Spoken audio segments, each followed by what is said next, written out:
இந்த ஒரு கேக்க வந்து லைஃப்ல வந்து நாங்க மறக்கவே மாட்டோம். அந்த அளவுக்கு ஒரு இன்சிடென்ட் வந்து பண்ணிருச்சு. இந்த கஸ்டமர் பார்த்தீங்கன்னா, வெளியூர்லேருந்து நம்மளுக்கு ஆர்டர் பிளேஸ் பண்ணியிருந்தாங்க. ஹஸ்பண்ட் வந்து கோயம்புத்தூர்ல ஒர்க் பண்றாங்க. இங்க நீங்க டெலிவரி குடுக்கணும்னு சொல்லியிருந்தாங்க. சரி ஓகே சொல்லிட்டு அந்த ஆர்டர் நாங்க எடுத்துட்டோம். கரெக்ட்டா 12:00 உங்க கையில இருக்க மாரி குடுங்க சிஸ்டர். பர்த்டே விஷ் பண்ணி குடுங்கன்னு சொன்னாங்க. கஸ்டம் வந்து அங்கங்க ஹார்டின் இருக்கிற மாரி, அப்புறம் மை வேர்ல்ட், மை லைஃப் எல்லாம் இருக்கிற மாரி வந்து சொல்லியிருந்தாங்க. ஸோ ஓகே சொல்லி எல்லாமே எக்ஸைட்டா ரெடி பண்ணிட்டு 11:40க்கே வந்து வீட்லேருந்து கிளம்பிட்டோம்.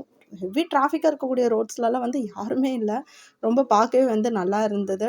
அ கொஞ்சம் கூட டிராஃபிக்கு ஒரு வண்டி போறதோ, வரதோ எதுவுமே கிடையாது. ஏன்னா மார்னிங்லாம் இங்க கால் வைக்கவே முடியாது. அந்த அளவுக்கு டிராஃபிக்கா இருக்கும். ஸோ நானும் என் ஹஸ்பண்டும் விஷ் பண்ணிட்டு ரிட்டர்ன் வந்துட்டு டிஸ்கஷன் பண்ணிட்டு வந்துட்டுருந்தோம்.